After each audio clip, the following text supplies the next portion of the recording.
Lenovo's ThinkPad laptops usually make for excellent workhorses for students or even professionals who prioritize productivity. The hallmark feature for us has always been the ergonomic ThinkPad keyboards, which are hard to beat. The ThinkPad 13 is a new model catering to students and professionals on a budget. It's built with durability in mind, and claims to be able to withstand humid environments and extreme temperatures. However, even though Kaby Lake refreshes have been announced already, this model still uses a Skylake-generation CPU. Let's see if the ThinkPad 13 offers a good enough value proposition to warrant a recommendation. Lenovo ThinkPad 13 design and build quality. The 13.3-inch screen makes the ThinkPad 13 fairly compact and easy to carry around. It's pretty lightweight too, at roughly 1.4 kilograms, and has good weight distribution. The body is built from plastic, but it doesn't feel cheap. The matte finish on the lid provides a rubber-like feel, which helps keep pesky fingerprints at bay. There's a ThinkPad logo on the lid and on the palm rest area, with an illuminated dot on the letter I. The lid provides decent protection for the display as there's little flex, and it doesn't warp easily when pressed from the back. The dual hinge mechanism offers good torsion, even when you flip the lid to its extreme, which is about 170 degrees backwards. The 13.3-inch display on the Lenovo ThinkPad 13 features an anti-glare coating and a resolution of 1366 by 768, which is entry-level. There are slight visible jaggies around icons and text, but it's not that bad. Brightness is good enough for indoor use, but we needed to max it out when using this laptop outdoors. The one thing that ThinkPads usually get right is the keyboard, and the ThinkPad 13 is no exception. Despite its compact size, Lenovo has managed to fit in well-spaced keys which are the size of what you'd find on a standard desktop keyboard. Unfortunately, there's no backlighting. You have the trademark trackpoint input controller nestled between the GH and B keys, and the corresponding mouse and scroll buttons below the spacebar. The trackpad isn't very wide but does a good job, and left and right clicks are recognized well. You also get a fingerprint sensor that's placed next to the trackpad. The ThinkPad 13 has a good set of ports spread out on both sides.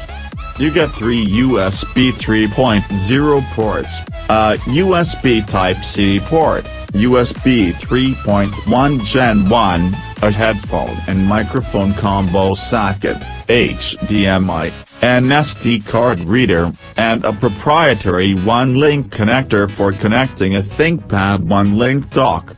The exhaust vents are placed on the left, near where your hand will be, but we didn't find the heat bothering us during our review period. There are vents on the bottom for the intake of cool air, and the battery is non-removable. Lenovo ThinkPad 13 specifications.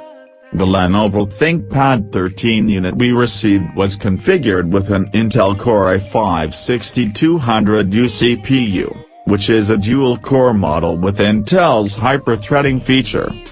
There's a single 8GB stick of DDR4 RAM and a 192GB M.2 SATA SSD.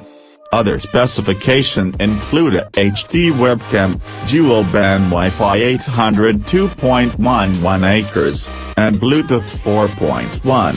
The ThinkPad 13 is not available online in India, and that's because it's currently being sold only to corporate customers.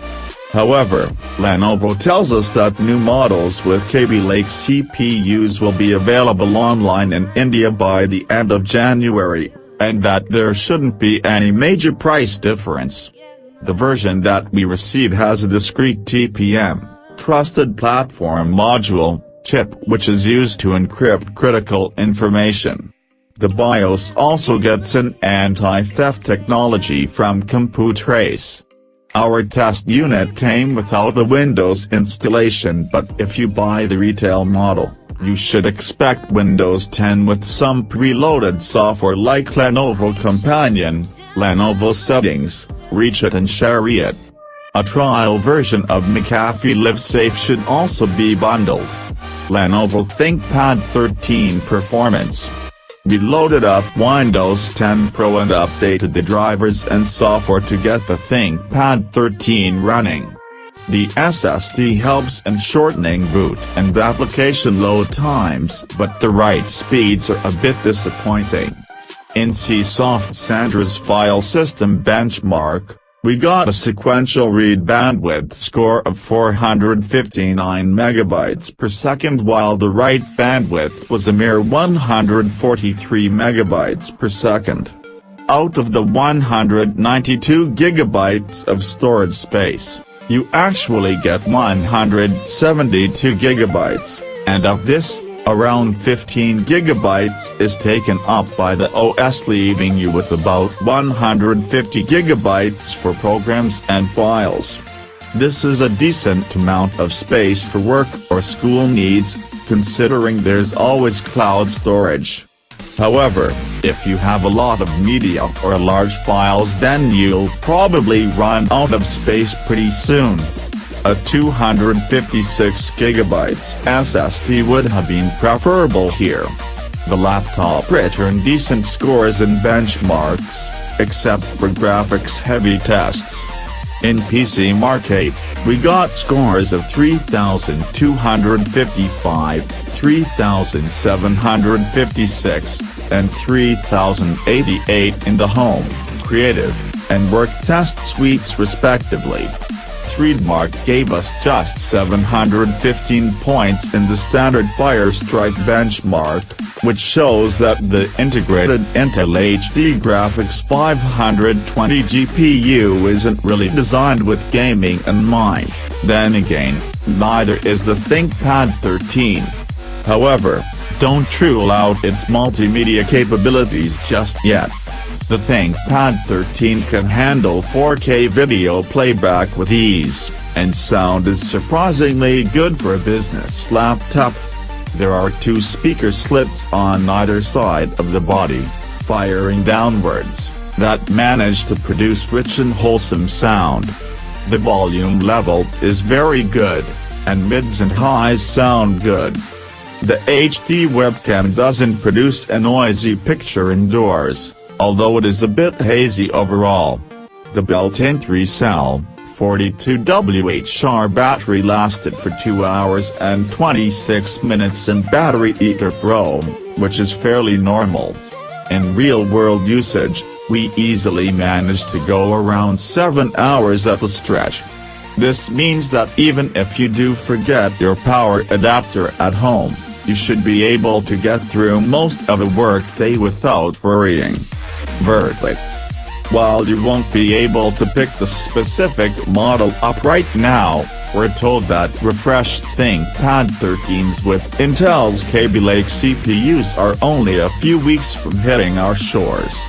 You can expect the price range to be from Rs. 62,000 to Rs.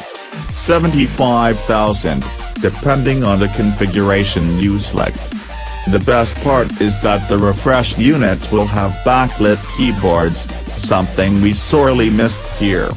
There should be variants with touch screens too, so it's definitely worth waiting a little while. ThinkPads have always commanded a premium compared to regular laptops, and for the most part, it's worth it if your work involves a lot of typing or you need something durable that can withstand the jostles of a daily commute. However, the ThinkPad 13 that we reviewed today feels a bit underwhelming, especially because of its premium price. The body, while sturdy, could have used some metal reinforcements. A backlit keyboard, a higher resolution display and a larger SSD would have helped make things more balanced. That said, even in its current avatar, the ThinkPad 13 does make for a decent alternative to the Apple MacBook Air. Sure, it isn't as thin or stylish as Apple's current low-end offering, but if you're looking purely at productivity, it has similar specifications and has a better selection of ports at roughly the same price.